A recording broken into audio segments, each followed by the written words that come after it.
Hello and welcome to the Green Canary. This week on the show, we're going to talk about the great recycling fail, why the big supermarket chains went soft on soft plastics. We're also going to be talking about a great big aviation conference that is sending absolutely every wrong climate signal you could possibly send, according to its critics. Now, we've got octopuses throwing things at each other later in the pod, because of course we do. And I'm really, really keen to find out whether they use all 8 arms to throw things at the same time. We'll get there. We're also going to talk about a great new climate change book. Oh, and there's COP27, almost forgot, bubbling away there. We've sort of run out of COP puns, so I'm kind of avoiding mentioning it.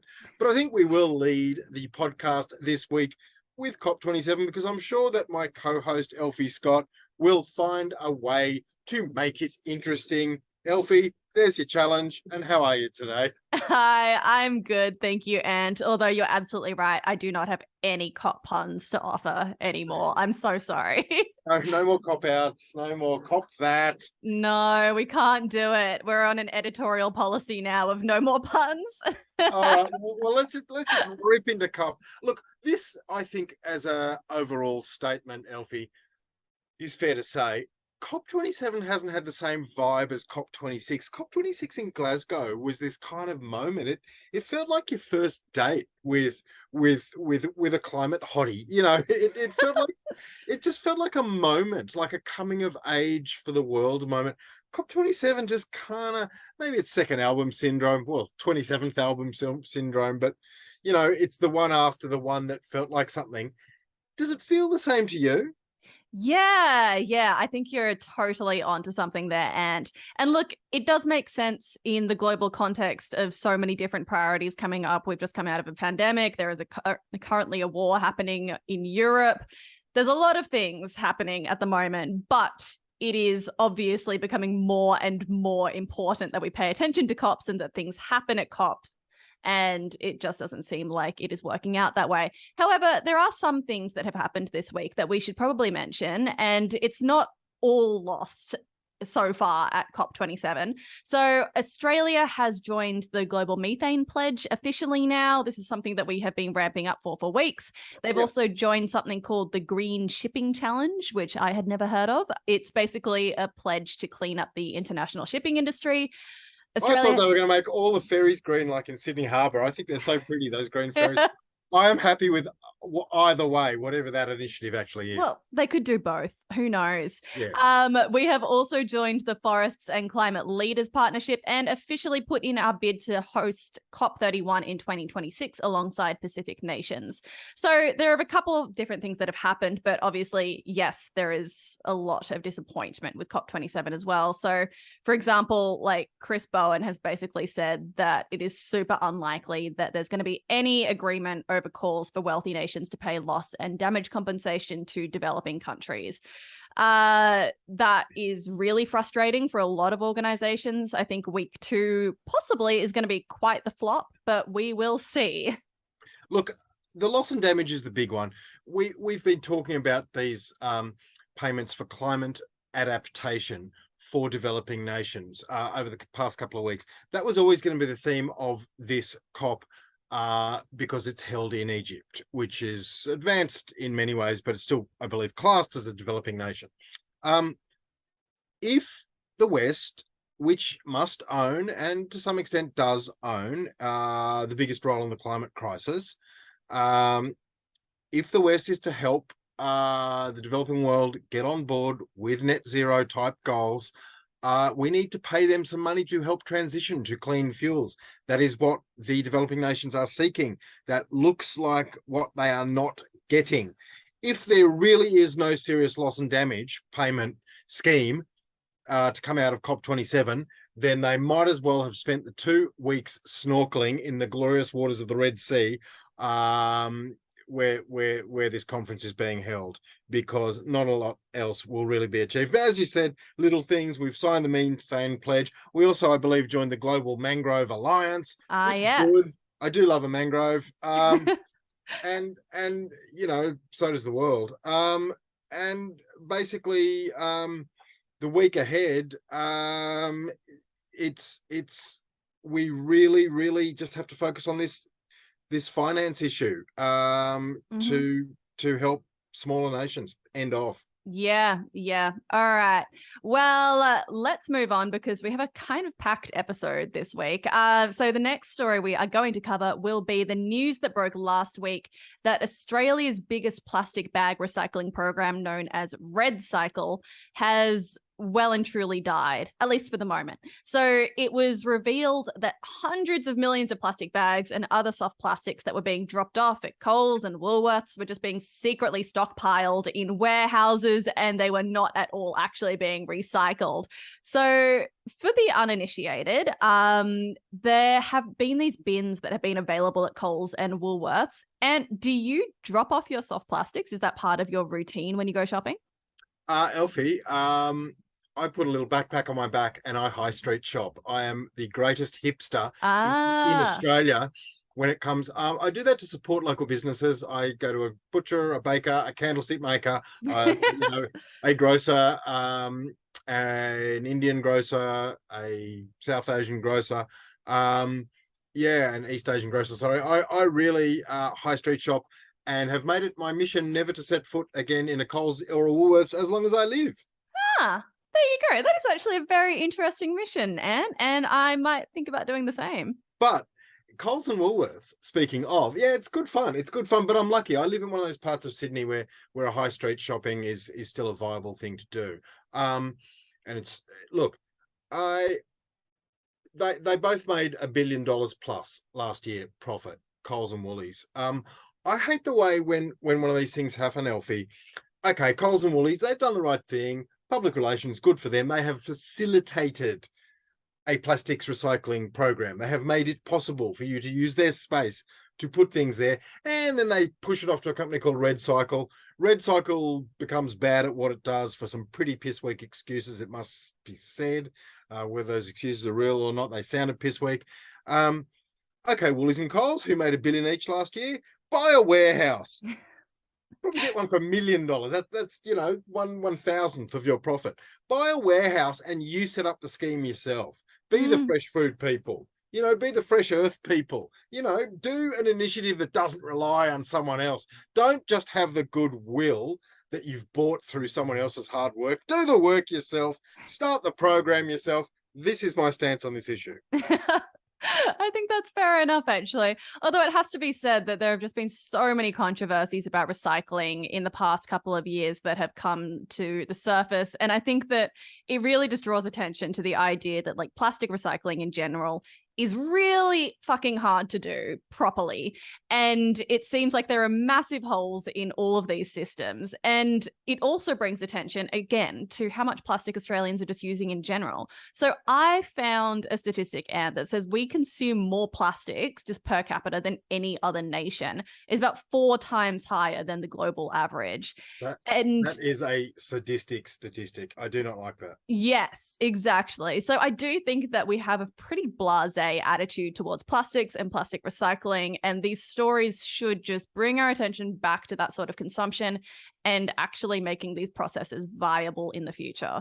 I think that's well said, and I also liked the way you swore earlier. I think we're getting swearier as the year goes on. I think this it's late in the year. It's November. What are you going to do? I think in workplaces across Australia, by about November, out it comes, the potty language. So look, before we drop a really bad one, let's move to this week's feature interview. Why don't we, Elfie? And yes, I enjoyed doing this. It was a change of pace. Sometimes, as listeners know, we get an interview that's totally in tune with the news cycle, gas prices, something like that. Other times we just go, hey, this is on our mind.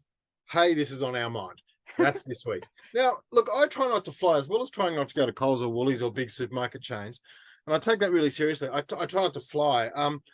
As you know, I took a train when I was in Albury recently back to Sydney, but by accident I was in Albury. Don't ask you how you accidentally end up in Albury.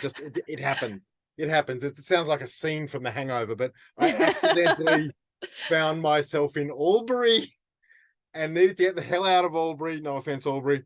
Got a train, had this amazing tweet that just got incredible engagement. People wanted to talk about trains and how they are better than planes in some ways, how they could be better than planes if we, invested in them. Anyway, One group that almost never flies, and I really respect them, is Flight Free Australia. I said almost never flies. I think they never fly now. They do great work. They are lobbying currently against Melbourne Airport's proposed third runway. And this week, Flight Free Australia is going to have a really big week. They are protesting a major aviation industry meeting in Melbourne. Let's find out all about that as we roll my interview this week with Adam Mungall of Flight Free Australia. Okay, so this week in Melbourne, a bunch of delegates are flying in from around the world. Keyword there is flying in.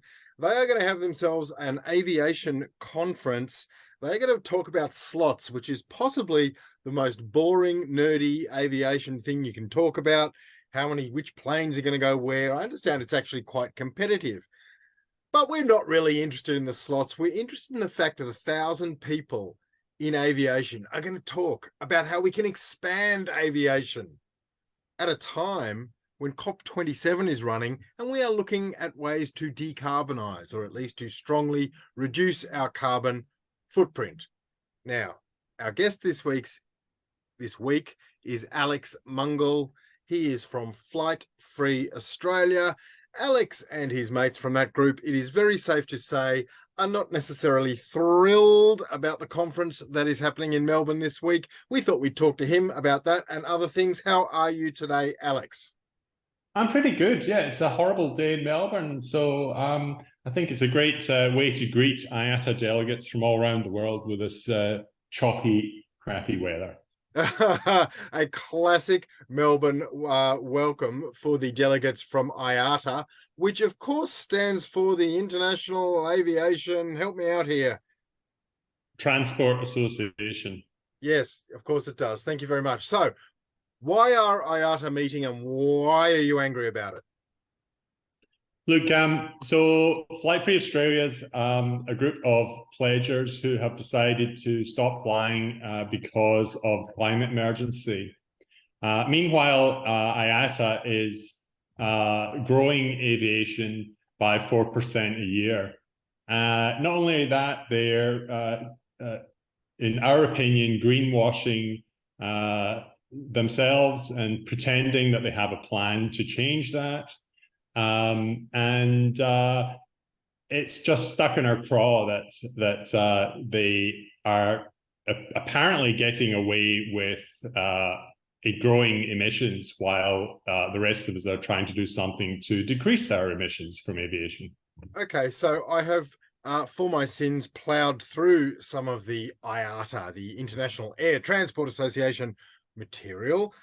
It was last year at the meeting in Boston, USA in October that they passed a resolution. That resolution said, look, we are going to commit to achieving net zero carbon emissions from all member organizations of IATA by 2050. This, of course, brings them more or less in line with the Paris Agreement to limit global warming to 1.5. You sneer at that pledge. You laugh at that pledge. Why is it unrealistic? Well, did you find anything there that explains how they're going to do that at all, Anthony? Well, yes, there were four bullet points, and I for the listeners' sake, I'll summarize them really, really briefly. It's to do with aviation fuel, bringing sustainable aviation fuel, whether that even exists, but bringing it to the market. It's to do with inefficiency in air traffic management. It's to do with more efficient design and propulsion technologies. And fourthly, it's to do with airport operators, helping them out with infrastructure around things like sustainable fuels. So there's this sort of framework of stuff they'd kind of like, but it's a bit Santa Clausy, isn't it? It's my understanding that none of that's really seriously happening yet. Okay, I would love to see some scrutiny, some serious scrutiny of any analysis of this that suggests that it's actually possible to do what they're saying they would like to do. Yeah. So to name a few of the things you've mentioned, they're so-called sustainable aviation fuels. We like to call them alternative aviation fuels because they're far from sustainable.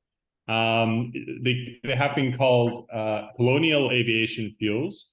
We think it could possibly lead to world hunger, because if they try to create biofuels by taking away cropping land from agriculture, that is going to use masses of good land for sustaining agriculture, sustaining aviation. That's a very good point. And so you feel that for a number of reasons their net zero pledge is incorrect in some of the modeling they're doing, things like that.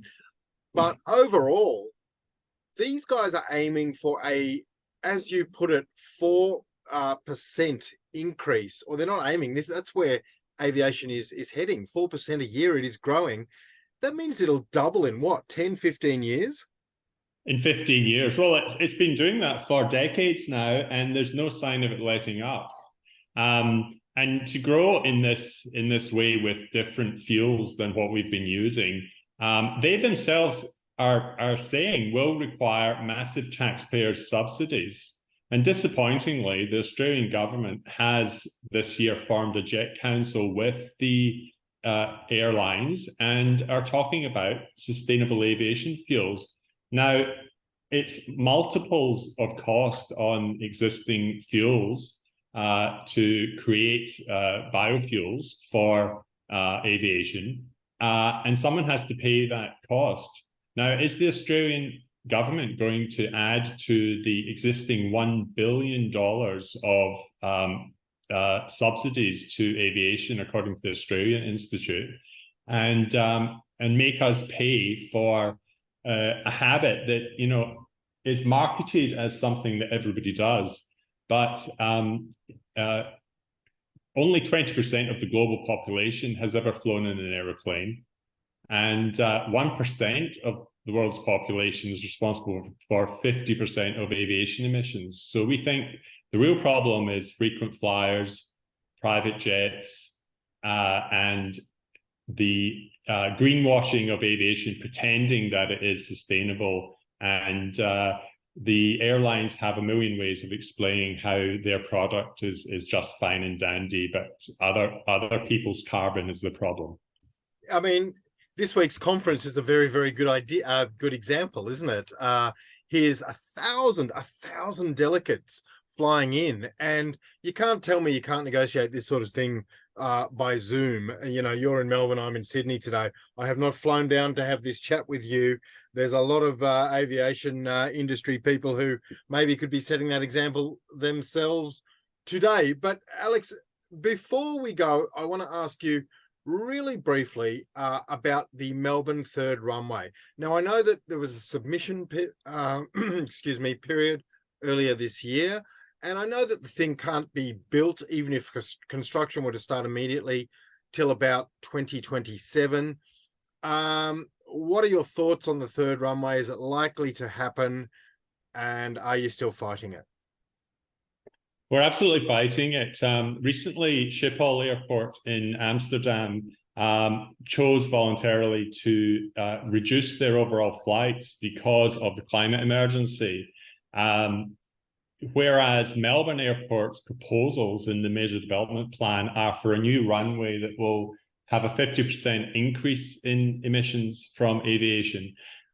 This is against the global trend, but they seem quite, barefaced about it and ploughing ahead. So we're hoping for Catherine King, the Transport Minister, to look at the overall government promises on reducing emissions and not give aviation a different set of standards to live by. Just, I said sort of lastly before we go, and that was well said by you, but aviation, it's my understanding, is something like 2 or 3 or a little bit more % of overall global emissions. Where's it heading? I mean, if this industry is doubling in size in 15 years, coal wouldn't be doubling in size in 15 years, nor would most other heavy emitting industries. It seems to me that aviation emissions as a proportion of overall emissions are, excuse the vague aviation pun, skyrocketing. Yeah, in proportion, absolutely. Studies have predicted that by 2050, aviation emissions can be 22% of the global emissions problem. That's European studies. We don't have similar studies in Australia, but I don't think they're going to find a different result. The big problem that's always overlooked is that carbon emissions are only part of the problem, but there's multiple other emissions that are put into the atmosphere. How can we draw down emissions from the atmosphere if all of these pollutants are going high in the atmosphere where they form clouds and cause radiative forcing, global warming? These things need to be addressed, not overlooked. And that's why we're going to be protesting at IATA Slots Conference. We need real reductions in aviation emissions, not emissions as usual, as the aviation industry wants to go with. Yeah, well, I support your protest this week, Alex, and I also congratulate you and Flight Free Australia on the work that you do. And thank you so much for coming onto the Green Canary today and sharing a bit of your knowledge. Thanks, mate. All right. What a great interview and what a really fascinating topic to delve into this week. And so you try not to fly as much as humanly possible. He mentioned back there private jets, and I feel like that's something that has come up in the media quite a lot in recent years, is celebrities flying on private jets. There was a whole thing about Taylor Swift's private jet. I don't know if you saw that on Twitter a little while ago, where she would just take off and land in like different parts of the same city, essentially just going on like burger runs. Oh, wow. It's so wasteful, but it is incredible to see people taking this seriously and to hear those statistics about how much the aviation industry is going to be contributing to emissions in the future. Yeah, I mean, Taylor Swift is the only celebrity that can get away with that because of her surname. Like she is bound by her That's surname true. to get around quickly. But everyone else, the game's up. You have no excuse. Adam Mungall reminded us of that. I think it's great they're going to be out there protesting this conference this week in Melbourne. 1,000 aviation executives talking about who can park their jets where. Bugger off and let's get serious about cutting down on aviation. You do not need to fly everywhere, people. All right, let's move on to mulch. The little bits and pieces at the end of the podcast. And Elfie, happy birthday to a lot of people tomorrow, Tuesday. If you're listening to the podcast on Tuesday, then today. Anyway, Tuesday the 15th of November is when the UN reckons the world is going to hit 8 billion people. And that's a lot of people, isn't it? Yes, it is so wild. So this is a massive milestone for humanity. Obviously, that's quite a lot of people. Although it is said that the growth rate is starting to slow down, interestingly. So fertility rates across the world are sort of plummeting quite a bit. And some countries' populations are actually starting to shrink already. So we're hitting this milestone, but it's likely that that sort of growth is going to slow into the future. There was we're going to hit 9 billion, Elfie, around 2050. Yeah. And then we will go downhill thereafter. Of course, if we haven't achieved net zero by about the same time, we'll be going downhill in all sorts of ways. But yeah, it seems like we've reached peak population, mostly related to demographics. Yes. Well, there is a great ABC article online at the moment that is basically running through how demographics are set to change in the next century or so because populations are aging. Anyway, welcome to the new world of 8 billion people and happy birthday to all those little babies tomorrow. Now, 8 is the number because as we talked about, not just 8 billion people, as we talked about in the intro, octopuses have 8 legs. And what the hell? We love octopuses here. We've had several little octopus segments in our mulch. I know. I love octopus stories. They're awesome. Well, you're the one that finds them. So please allow me to desist and tell us all about the ockies. By the way, this story in our script is titled Octopuses Throw Shit at Each Other. It's not literal shit, but it is stuff. So this story comes from research that has been done off the coast of Jervis Bay. And basically researchers have set up all these cameras looking at the behaviors of octopuses. And they've found that octopuses like to throw things quite a bit. So they're hurling silt and algae and like shells at each other. And this is interesting because there's only a handful of animals in the world that are known to actually pitch things at objects and target things. One octopus in this study even started chucking stuff at one of the research cameras. They don't know why they're doing this. There are a couple of theories that I read, but basically I just like to think that octopuses are bitchy little animals that like to assert themselves. You know what I mean? Maybe they're bored. Maybe they're bored. I remember when I was a kid, when I was bored, I used to just sit outside and we had these sort of pebbles, in the middle of the driveway, and one of those old-fashioned sort of stripes down the middle. And I used to just chuck them at this post and chuck them at this post. And one day Mum said, "Why are there no pebbles left anymore in the middle?" And that could be octopuses. They could just be throwing things for joy. It could be some sort of mating dance. I'm surprised they don't know. But maybe we should have set up cameras outside your house, Ant, to see what you get up to in your spare time. might have been able to answer two questions at the same time. Two birds with one stone. But listen, pebble. But have they been using multiple arms to throw things at the same time, or is that unanswered? Okay, so they don't actually use their arms. I think what they do is they toss stuff up in the air and then they like jet water at the object to like propel it in a direction. So they use what are called siphons, which I think are those valves at the side of their bodies that they basically use to swim and move around. Octopuses are so cool, guys. Read every book about an octopus that you possibly can. We might even have to write one. All right. So speaking of books, good segue, little platform there, Elfie. We interviewed on the pod a couple of weeks ago Christopher Wright, professor of Sydney Uni. I've got his book now. I only had a PDF of it before the interview, but it's such a great read. It's called Organising Responses to Climate Change. It's all about sort of mobilizing people in ways that can actually make a difference. There's another climate book out by another eminent Australian. This is by Joel Gergis. Is it Gergis or Gergis? I believe so. I would say Gergis. Joelle Gergis, you know her, I don't. Tell us about her book. Yes, so I am reading this at the moment. I basically thought I would just give a bit of a book shout out because we're coming into summer. This is the time that people want to buy their books for sitting on the beach and actually getting their reading done. And this is by the IPCC author Joelle Gergis. It's a fantastic book called Humanity's Moment. And it is brilliantly researched, obviously, but what is really captivating about this book is that Joelle is a fantastic writer, and it's a really, really great read. Deeply depressing in bits, extremely distressing, but the sort of stuff that is very important to know about. And coming from an IPCC author, it's a really, really brilliant read. So I would highly recommend picking that up for your summer reads alongside Christopher Wright's. Excellent. And look, just last little snippet of news. I just want to give a shout out to Bob Brown. You've still got it. You've still got it, Bob, the father of Australian environmentalism, 77 these days. He's been arrested again. I love your work, Bob. This time he was in Tasmania's Eastern Tiers forest. He was protesting native forest logging, of course, because there are swift parrot in the area. Swift parrot are terrific birds, and they are not to be screwed with. Just ask Bob.